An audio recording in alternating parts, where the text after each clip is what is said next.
this episode of Odessa After Dark, Kaylee Sims interviews Kaylin Gerke of the Ector County Library about fun things to do for the rest of the month of July at the library. And then the three of us, Jennifer, Kaylee, and myself, go on a treasure hunt. Did you ever dress up as a pirate in your backyard and try to dig for buried treasure? We'll come to find out. Just an hour south of Odessa, there may be a buried treasure worth millions of dollars. So we're going to investigate this story. Hi, my name is Kaylee Sims. This is Odessa After Dark, and today we are interviewing the department coordinator, Kaylin, here at the Ector Library about all the upcoming summer events taking place. We have a lot of events lined up. We're still currently doing our summer reading program.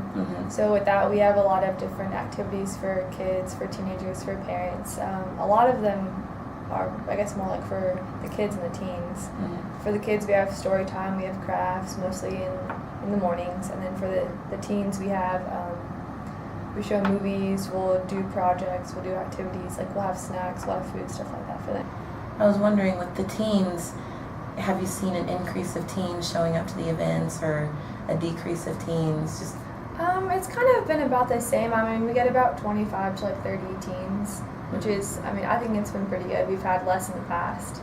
So to me, that's good. And it's been hard to keep them interested. So like we're trying really hard. I mean, we have the whole like Divergent series going on with them. So we're trying to get them, like the first 20 some odd kids that showed up the first time, they all got like a free book. And then we're doing, I think in a couple weeks, we're doing like a trivia game with them about the book, and they'll get like prizes, like a tote bag and cool like Divergent stuff. So we're hoping that'll keep them here.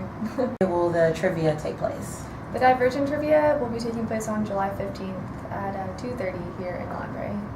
Okay, and is there any way that teens, adults, little kids that are allowed to access the internet, which is everybody, can find these events or a list of the events that will be happening? They're all on our website. There's also a link to our newsletter, which will have a calendar of all the events and interesting stuff that's coming up. But if they just go on the website, they can go to like the children's page or the teen page or the summer reading page, and there should be links to all those different things. Nice. I see that you're having a Clifford the Big Red Dog Day on the 16th of July. What is that? Yeah, it's for the little kids. Like we normally do like a puppet show or like a story time or whatever, and this time we're going to have Clifford the Big Red Dog. So he's going to be here for the kids, and he's going to read a story probably and just be like interactive. Aw, it's going to be interesting. I want to see that, actually. And also see you're having a genealogy class. Yeah, we have one every month. Our Southwest History Department is also a part of our genealogy department. And we also work with Ancestry.com to help anybody in the community that wants to, look up like their family history or whatever. So pretty much the class is just to help them like research their family or something else that they're trying to find. You have to sign up for this class? Is it open to the public? Do you have to pay a fee to take the class? The offer here is free and open to the public. We ask that people call and just, I guess, like kind of sign up, just let us know that they're coming. But there's no fee. It's open to everyone, and that's pretty much it. I mean, we have other classes like computer classes or like one-on-one classes that if you need help with like a certain computer program or something like that, like you can call and we have someone that can work with you for like an hour. But just like everything else, it's free and it's open to everyone. I also see here on the 26th is Batman Day. I'm a big nerd, so this actually excites me. Please tell me what Batman Day is. It's really exciting for me too. Apparently on the 23rd of July, it's the 75th anniversary of Batman, like of the comics, like the book and all that stuff. And so officially for libraries, it's on the 26th. So we're working on putting a display case together with different graphic novels, like kids' books, stuff like that. And then on that Saturday, we're going to do like some crafts with the kids. We're going to hopefully show one of the movies. We're going to have some giveaways, different graphic novels, some keychains, like some kids' books, and then also hopefully a costume contest. I was about to ask you, you're going to have a costume contest. Oh, we're definitely having a costume contest. And then we'll have some giveaways for that too. The Ector County Library is open to the public. They're always looking for volunteers for these interesting and amazing events that are taking place. Please come out and support your local library.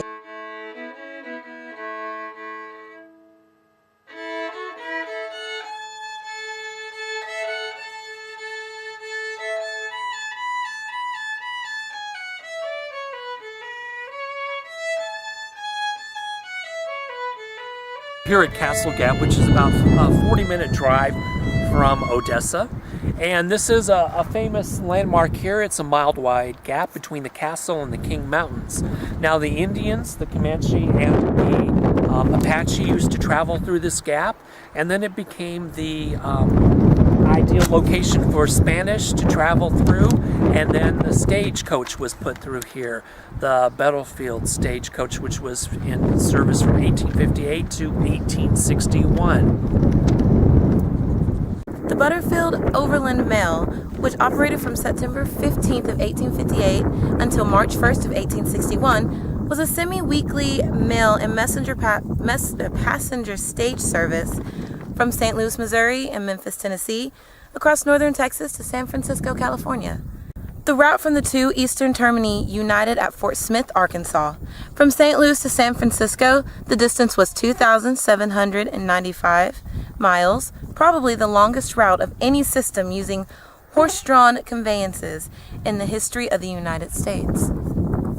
An act of Congress effective on March 3, 1857, authorized a mail contract calling for the conveying of letter mail twice weekly in both directions in four horse coaches or spring wagons suitable for carrying passengers.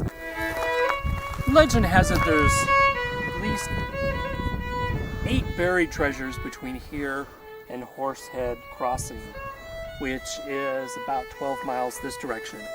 The most famous of those treasures is Maximilian's gold. Austrian Archduke Ferdinand Maximilian was a product of strange time in world affairs. In 1864, with the backing of Napoleon III of France and the Mexican Congress, he was named Emperor Maximiliano I of the Mexican Empire. He and his wife, Empress Carlotta of Mexico, were part of Napoleon's plan to establish an allied monarchy in the Americas. His short reign was marked by conflict and political struggles between the conservatives, the same who had backed his claim to the throne, and liberals. Maximiliano was seen as an ineffective ruler and a figurehead who let France call the shots. Though the infighting would eventually cause parallel governments to be set up in Mexico, the worst of Maximilian's woes were still to come. In 1866, after the end of the Civil War, the United States turned their sights south and began demanding that French troops withdraw from Mexico. The U.S. gave aid to those who opposed Maximilian, and the emperor knew it was only a matter of time before he would be deposed.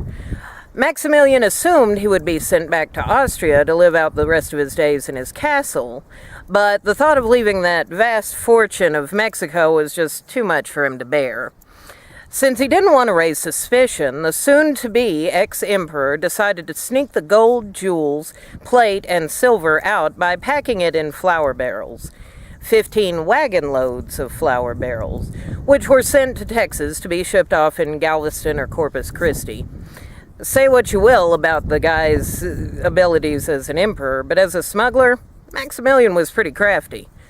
The wagon train reached the border and crossed into West Texas close to the town of Presidio. Maximilian was eventually captured and executed when France withdrew the armies.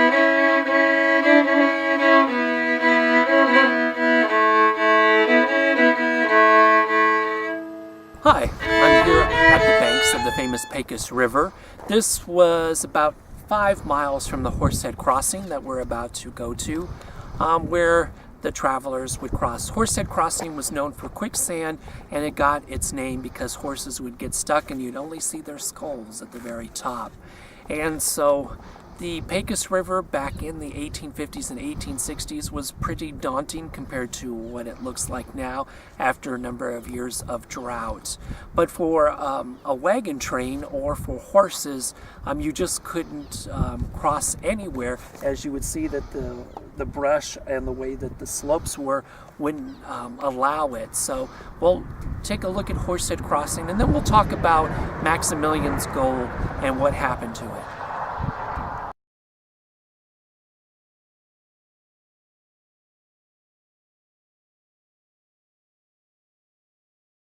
One day in 1866, 15 wagon loads full of gold, silver, jewels, and plates were smuggled out of Mexico, and they crossed the border at Presidio.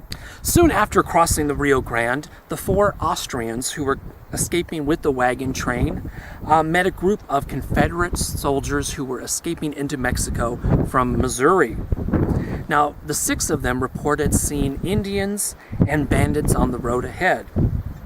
Now, the Austrians, who were hired to help protect the load of flour, were very anxious to get to San Antonio. So they hired these Confederates as guards to go with them. Now, the Confederates were kind of curious why this flour was so important, so they just had to peek and find out what it was for themselves. So at camp one night, while 5 of the Confederates lured the Austrian guards away from the wagons, the 6th one lifted the canvas and some of the cards, and guess what he found? Yes, the treasure. Now, when he reported to the others that he found gold and silver and jewels, it was decided they should not help the Austrians, but steal this treasure for themselves. So the following night, as the caravan was camped at a place called Castle Gap, where we originally started, 15 miles east of where we are now, the soldiers decided it was time to strike. And so before the Austrians or the other Mexicans who were helping guard the treasure knew what happened, 19 men lay dead on the ground, and the Confederates now owned the treasure. Now, the 6 Confederate soldiers, after they killed everybody, were faced with the problem of what do they do with a 15-wagon train treasure. And so after a heated discussion, it was decided that they should bury it and then come back for it later. Burying this treasure for the 6 Confederate soldiers turned out to be a daunting task. Not only did they have 19 corpses they had to bury, but it was 15 tons of treasure, a team of 15 oxens, and gold and silver also weighing 15 tons. So each of the men took as much gold as they could carry and then buried the rest of it. The 6 Confederate murderers decided to set everything else on fire and let the oxen go. So after they did this, they thought, well, this would just look like the Indians had come upon it, or for some reason that the wagon train was ambushed. And so they made their way to San Antonio. Now, 2 days later, one of the men felt sick. Well, they'd already killed 19 other people, so what was killing one other man? Because they were afraid that he was going to double-cross them and come back to this area to find the buried treasure for himself. So they shot him and left him for dead. But unfortunately for the other 5 men, he was not dead. Now, fortunately, the wounded man was able to walk, and he started heading to San Antonio. Now, on the way, he met the other 5 Confederates who were ambushed by Indians, and all 5 of them were shot and left for dead, and the gold was stolen from them. Now, of the 25 men, the Mexicans, the Austrians, and the Confederates, only 1 man survived. But he was basically left in the middle of nowhere, and he came upon a group of horse thieves who took him in and gave him food. Now, unfortunately, the horse thieves were all arrested by the sheriff, and the Missouri Confederate was taken away. But his wound was so badly at this time, the doctor couldn't save him. But before he died, he told the doctor the story of the treasure and wrote out a treasure map. Now, as Jennifer said, Maximilian was executed. Charlotte, his wife, died in a mental institution. And from what we can gather, the treasure was no longer in Mexico. So what happened to the treasure? The treasure has never been found, but if it would be found, it'd be worth tens of millions of dollars at this time, not just for the historical point of view, but for all the gold and the silver. So somewhere out here between this Crossing and the gap, somewhere in this 15 miles, is supposedly a treasure worth millions of dollars. Who knows where Maximilian's treasure is? Many treasure seekers have come out and dug for themselves. If you go to some of the treasure seeker websites, you can get more about this story. So somewhere there's treasure worth millions of dollars, so maybe one day it'll be found, and maybe you can be the person who finds it. This is Daniel Ryan for Odessa After Dark, here at Horsehead Crossing.